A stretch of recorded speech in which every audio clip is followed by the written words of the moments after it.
Okay, so we've got a nice new little press brake here, but right now it's got no labels, no instructions how to turn it on, nothing, so going to improve that today.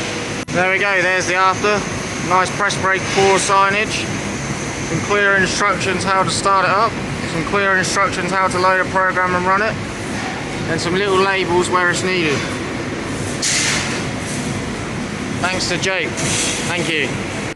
On the generator, it's not very visually clear on the service requirements, so I've just made a little printout and attached it to it, so anyone can use it can be sure when the oil needs changing, when certain parts of maintenance need to happen. Hello, working on the tables in here.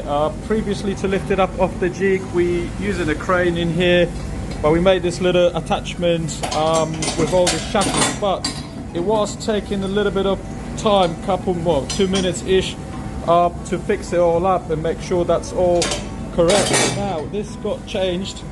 We're just using single piece metal in here where we can slot in, put the hook through here, and this is literally seconds rather than minutes. We can get it in and out and the whole life is easier. Thank you very much.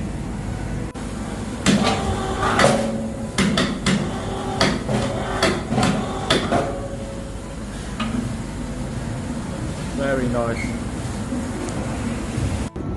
Right, before in the tape machine it's all like dirty, and that's all like dirty, and the labels like really old, so I'm going to prove it to make it a lot better. Right, now proved it, now gave the tape machine a good clean, cleaned all the buttons, and got new labels. Now it's all good standard again. Thank you. So my improvement today was putting the blue tape around by the trolley bay, so it matches with the other one.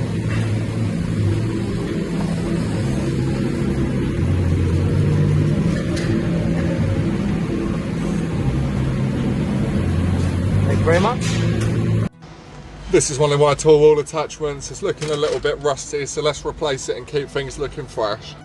There we go, nice and fresh. Just put a new one on. I've put some labels on there. And I've also put a return label on the key as well if it ever gets lost, and also just secured the tape measure attachment while I was here. Today's improvement, I've had these brackets made. They are to hold the strimmer in place, hopefully eliminating the need for straps on top of the Kubota. The labels on the brush on the yard work tool wall were looking a bit worse for wear, so I've just given them a bit of a freshen up, keeping the rope tight. I realised today that the laser lens boxes don't actually have a crumb trail for where to restock from, so I'm going to fix that. So here's the after. Now everybody knows where to restock lenses from. Thanks to Stuart and Damien for reinforcing the pins on the parcel box trolley. Now they're much sturdier and much safer. I decided to draw a new gauge tester, a part that I've saved so we can cut more if we need to. It goes from 0.9 all the way up to 8mm. I'll have one for myself. Jose will have one. I've also placed one at the off-cut rack and at the ID86 shelf. It's a handy little tool to have on you, so if anybody wants one, just let me know. Thickness and gauge I've needed for a while, thank you Phil. With Alex and Liam's help, we got this desk up into the upstairs area. I didn't really have a dedicated space to put any things I need or do certain areas of my work. It's looking a bit tattered, but that's something I can keep improving on and making better. Thank you. Packing the top lock cage, I need a padlock, and the padlocks were running quite low. The carbon used was massive. Now I have a physical carbon barrier and a little carbon on the top. So now when the first Excel box runs out of padlocks, you need to order it before you get to the second part. These trolleys, I just noticed, I walk past, are really dusty. So I'm going to give them all a little clean and just leave them better than I found them. There's the cloth after I finished, and as you can see, much cleaner now. Thank you very much. So on our pallets outside, we have our standard pallets that we ship all our products out on, then we have our heavy duty pallets, which you can see in the corner that says Wix pallets to send other goods out onto Wix. Now there's still confusion, and sometimes the stronger pallets get used for our normal products, so we're going to fix this.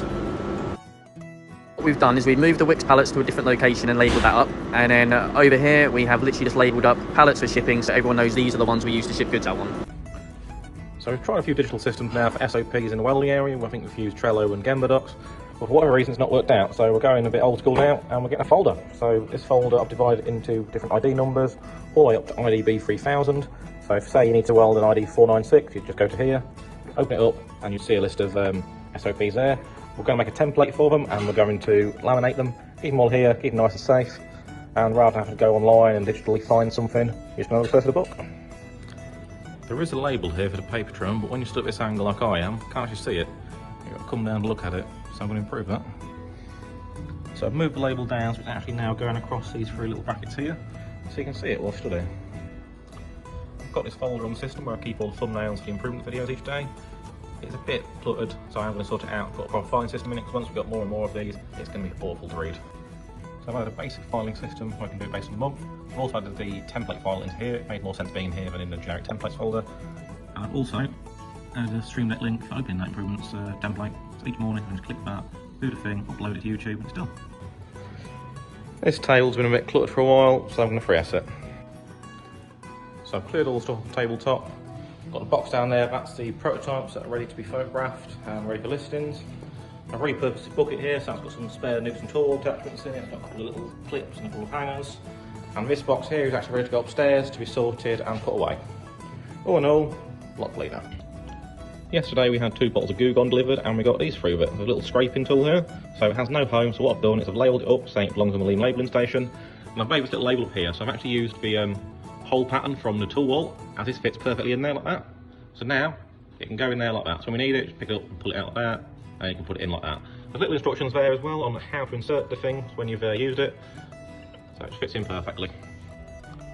To help Sarah and to help the admin process in general, I've made this little image here, so it explains what images we'll need from a customer in order to process any damaged item returns or resends.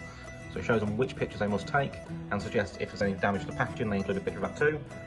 To help Sarah as well, I've set this up in Zendesk as a macro, so it gives all this text here, it gives a text version explaining what is needed, and it also attaches that image to it immediately. So all in all, this should mean that any resends or returns based on damaged items can be a lot quicker to process. I come to the tap and it was all twisted, so I've tried to put it back where it's all loose. If you find something like this in the factory, just let somebody know. I'm going to fix this now. Sink's all premium, that's all secure, it looks like new again. That's a great job everyone, thank you very much.